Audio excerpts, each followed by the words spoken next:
그래서 명상을 약간 뭔가 나와 안 맞는 것, 약간 타 종교의 것이라거나 혹은 약간 히피 같은 분들이 하는 것 이렇게 생각했다가 명상이라는 게 이렇게 과학적이고 실용적이고 그리고 무엇보다 제가 그 심리학 박사과정에서 공부하고 있었던 모든 이론들에 너무 맞아떨어지는 거예요. 이거구나. 이게 정말 사람의 마음을 훈련으로 바꿀 수 있구나. 그게 제가 명상을 처음 시작한 계기였어요.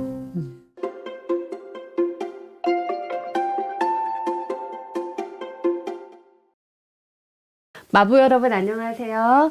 저는 리플러스 인간연구소 박재현 소장이고요. 제가 살면서 처음으로 누군가에게 인터뷰를 당해본 적은 있어도 인터뷰를 진행해보는 건 처음인 것 같아요. 제 친구 정은이이자 또 마보 유종원 대표님의 책 오늘도 괜찮은 척 버티는 마음에게 사실 제목만 들어도 약간 뭉클해지고 마음에 여러 생각이 들어오는 책 제목인데요. 제가 이 책을 여러 번 읽고 추천사도 썼는데 유정훈 대표가 인터뷰를 한번 해달라는 부탁을 듣고 다시 읽으면서 오늘 정은 대표님과의 이 시간을 아주 기대하는 마음으로 왔습니다. 감사합니다. 네.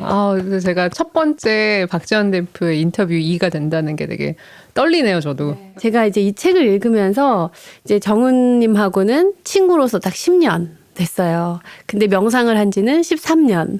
그러니까 명상을 시작하고 얼마 되지 않아서 우리가 만난 건데 이 책의 이제 시작이 명상을 왜 하게 되었는지 명상가 이전에 유정은에 대한 삶에서 시작을 하더라고요. 그래서 이건 내가 정은이에 대해서 다 알고 있다고 생각했는데 이런 일이 있었구나 이렇게 생각하면서 좀 읽었어요. 그래서 명상을 시작하기 전에 유정은은 어떤 사람이었는지 좀 설명해 주세요.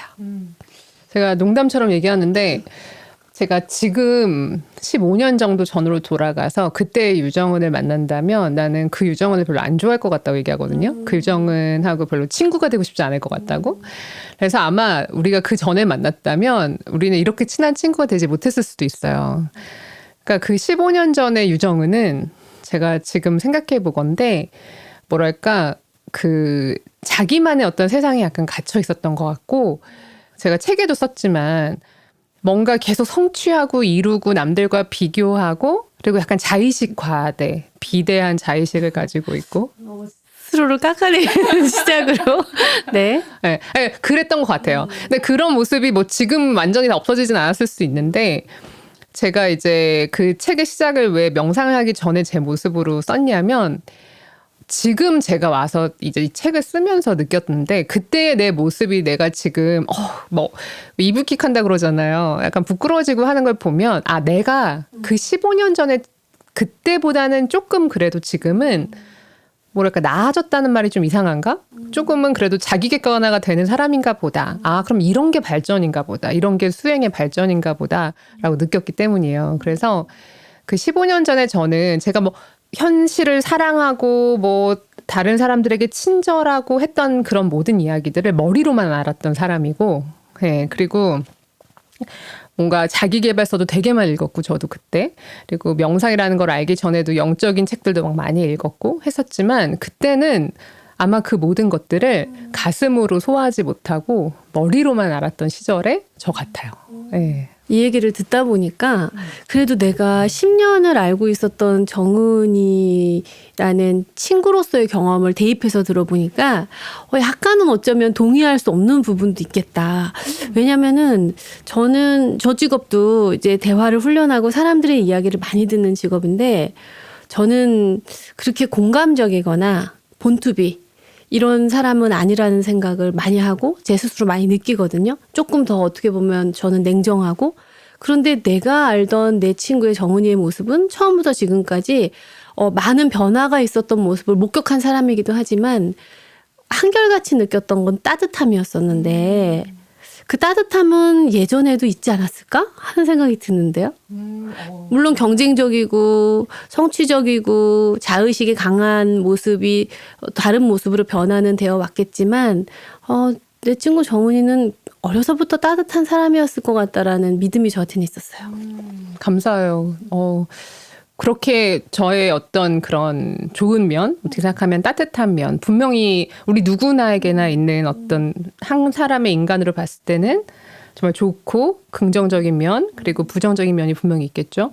근데 진짜 지금 우리 재현님 얘기를 들어보니까 제가 뭘 느끼냐면 그런 마음이 저한테 있었던 것 같아요. 계속 그런 따뜻한 면, 좋은 면. 근데 15년 전에 저는 어떤 상태였냐면 저 자신이 약간 흑백으로 나뉘어졌다고 할까요?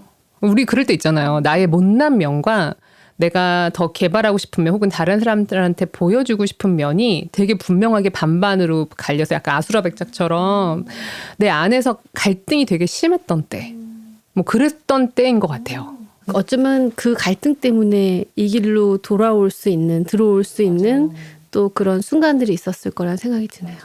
그러니까 우리가 그 하다 보면 수행이라는 걸 하다 보면 이제 소장님도 대화 연습을 하다 보면 내 안에 있는 내가 미워하고 내가 안 좋아하는 면과 화해하게 되는 과정들이 있잖아요. 저는 그게 수행의 길이라고 생각을 하게 되는데 저는 그때 그게 되게 극심했어요. 15년 정도 전에. 그래서 이제 책의 첫 장에도 썼지만 내 그 고통을 내가 발견하고 나니 이제 이렇게 살면 안 되겠다라는 생각이 들었던 것 같아요.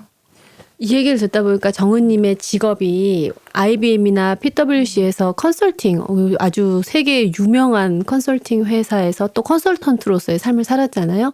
어쩌면 직업적으로 더 경쟁적이어야 되고 더 분석적이어야 되는 일이었을 수도 있는데 저도 이제 임직원분들을 워낙 만나고 현장에서 하다 보면 결국 큰 거대한 조직의 문화를 바꿈에 있어서 선행돼야 되는 건 한 개인, 조금 더 구체적으로 얘기하면 힘이 있는 자의 한 개인의 결심, 변하고자 하는 어떤 성장의 그런 동기들이 되게 중요하고 그 개개인의 변화가 되게 필요하다는 생각을 하게 되거든요. 정은님도 아마 그 일을 하면서 그런 순간들을 많이 봤을 것 같은데 거기에 대해서도 한번 얘기해 봐 주세요. 네네. 그러니까 사실 제가 제 안에 그런 막 그 갈등이나 고통이 있었던 것 중에 되게 커다란 한 부분은 제 직업과도 연관이 있을 수 있는데 이제 컨설턴트가 된다는 건 이런 거거든요. 딱 회사 들어가자마자 컨설턴트 뭐 마인드셋 이런 거 교육받는데 그게 뭐냐면 프로블럼 솔빙이에요. 문제 해결 마인드래요. 그래서 사실 모든 걸 다 문제로 보기 시작해요. 그러면 조직의 모든 게 다 문제로 보이기 시작하는 거예요. 그러니까 우리가 무언가를 계속 문제로 보기 시작하면 뭐 좋은 점은 그거예요. 해결책도 나와야겠죠. 예, 그게 이제 좋은 점이긴 한데 나쁜 점은 뭐냐면 모든 것을 문제로 보는 순간 그 이면에 있었던 것을 이해하려고 하지 않고 이걸 문제 안아, 문제 상황이고 당신은 문제 있는 리더고 당신은 문제 있는 뭐 부하 직원 이렇게 낙인을 찍게 된다는 거죠. 그런데 제가 그런 한국의 조직들에서 문제를 막 파악하고 문제를 해결하는 업무를 또 맡으면서 본 거는 뭐였냐면 이런 어떤 문제 상황이라는 곳에서 문제를 이제 정의를 해요. 그리고 어느 정도 솔루션도 나와요. 근데 사람들이 그 발표할 때 우리 컨설턴트리 가서 발표할 때 들어보면 다 아는 내용이라는 거예요. 이렇게 뭐 와 놀라운데요 이런 게 하는 게 없고 다 알았던 내용이에요. 맞아요. 우리 조직 그래요. 그러니까 이 문제는 또 뭐였냐면 아는데 안 고치는 거였어요. 그렇죠. 대부분의 사람들이 알고 있잖아요. 자기 문제를. 근데 이제 자기가 고치고 싶어 하느냐 고치고 싶어 하지 않느냐의 그 차이가 되게 큰데 재현님이 말한 대로 힘이 있는 리더가 의지가 있는 사람이 이걸 하자고 하지 않으면 안 바뀌는 거예요. 근데 또 되게 웃긴 건 리더가 된다는 게 또 뭐 어떤 의미냐면 우리가 조직에서 많은 분들을 만나봤잖아요. 리더가 되면 자기의 관성이라는 게 생겨요. 나의 성공 방정식 같은 거 있잖아요. 내가 이렇게 해서 난 성공했어. 그러니까 이게 자기 성공 딱 공식이 생기는 순간 이걸 안 놓는 거예요. 그래서 이 방식이 옳다고 굳게 믿는 사람이 리더가 되기 때문에 안 바뀌려고 하는 게 문제가 또 되는 거죠. 그러면 그런 것들을 직업적으로 경험하고 사람들에게 문제를 같이 함께 파악해서 이 문제를 해결하기 위한 하나의 방법을 제안하는 그 일을 하면서 정은님이 그 과정에서 왜 이게 명상으로 관심이 가게 되었는지. 궁극적으로는 거기서 한계를 느꼈죠. 이렇게 해서는 아무도 안 바뀌고 이거는 뭐 컨설팅이라는 게 정말 막 보고서를 찍어내는 듯한 느낌? PPT 장표 만드는 거라고 하는데 장표를 계속 만들지만 아무도 보지 않는 이건 아니겠다. 그래서 이제 그러면 어떻게 하면은 사람들이 정말 바뀔 수 있을까? 조직을 바꾼다는 건 어떤 걸까? 그래서 이제 박사과정을 사실 들어가요. 근데 박사과정을 들어갈 때도 제가 아까 이제 책에도 썼지만, 막 되게 막 학구적이어가지고 내가 뭐 이 답을 찾아봐야겠다 이렇게 들어갔다기보다는 약간 왜 직장 생활 30대 초중반에 오는 오춘기 같은 시기 있잖아요. 네, 다들 잠깐 멈춰야겠다. 내가 이렇게 사는 게 맞나? 뭐 이런 거 있잖아요. 뭐 조직의 윗분들을 보면 내가 저기를 가는 게 맞나? 막 이런 거 느낌? 그래서 한번 박사과정을 들어가 보자. 그리고 또 그 당시 30대 초반에 나한테 되게 커다랬던 화두는 결혼이었으니까 내가 그때 되게 결혼을 하고 싶었는데 결혼을 못하고 있다라는 어떤 또 자의식이 강했던 사람으로서 뭔가 새로운 출발을 해봐야겠다 하고 박사과정 들어갔어요. 근데 박사과정을 들어갔는데 또 논문을 뭐 읽고 공부하고 하는데 거기서 또 그 박사과정 사회 내에서 그 불합리하고 약간 비도덕적인 어떤 무언가를 보게 됐는데 그것을 해결하는 방식 중에 하나가 우리 그때 함께 했던 그 동료들과 교수님이 떨어져 있는 상황이 돼서 지도 교수가 사라진 거예요. 네.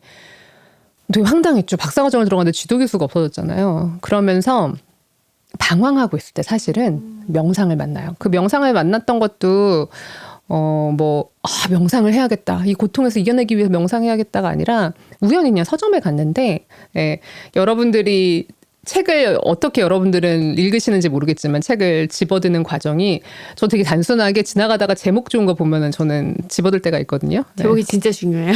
그렇죠. 우리 제목이 좋았기를. 네. 제목이 좋았어. 근데 그때 저의 눈길을 딱 끈 책의 제목이 너의 내면을 검색하라. 지금은 제목이 내면 검색으로 바뀌어져 있던데 그 차드 맹탄이라는 구글 출신의 엔지니어가 만든 명상 프로그램이에요. 리더십 명상 프로그램. 그래서 구글의 직원들을 바꾼 명상 프로그램이거든요. 그거에 관련된 책을 우연히 그냥 집에 와서 읽다가 무릎을 친 거죠. 그러니까 그 책이 저한테 주었던 내용은 뭐였냐면 이거였어요. 명상은 저도 그전까지는 뭐 기독교 신자였기도 했고 컨설턴트를 훈련받아서 되게 논리적인 사람이었는데 그래서 명상을 약간 뭔가 나와 안 맞는 것? 약간 타 종교의 것이라거나 혹은 약간 히피 같은 분들이 하는 것 이렇게 생각했다가 명상이라는 게 이렇게 과학적이고 실용적이고 그리고 무엇보다 제가 그 심리학 박사과정에서 공부하고 있었던 모든 이론들에 너무 맞아떨어지는 거예요. 이거구나. 이게 정말 사람의 마음을 훈련으로 바꿀 수 있구나. 그게 제가 명상을 처음 시작한 계기였어요. 듣다 보니까 어쩌면 유정은이라는 사람은 제도권 안에서 열심히 공부하고 또 좋은 성적을 받고 또 좋은 대학을 가서 컨설턴트로서 기능하다가 한 조직의 문제를 파악하고 우리는 사실 이 문제를 다 알고 있는 건데도 불구하고 누구도 이걸 제대로 고쳐내지 못하고 그 가운데서 저한테 느낌은 좀 공허하고 왜 우리는 이렇게 열심히 살고 열심히 일하는데 행복하지 않지? 하는 그런 마음에 어떤 그런 무언가가 있어서 박사도 가고 그 과정에서 이제 너의 내면을 검색하라는 책을 만나서 어쩌면 이거구나라는 걸 발견한 여정이었던 것 같네요. 그렇네요. 네, 맞아요.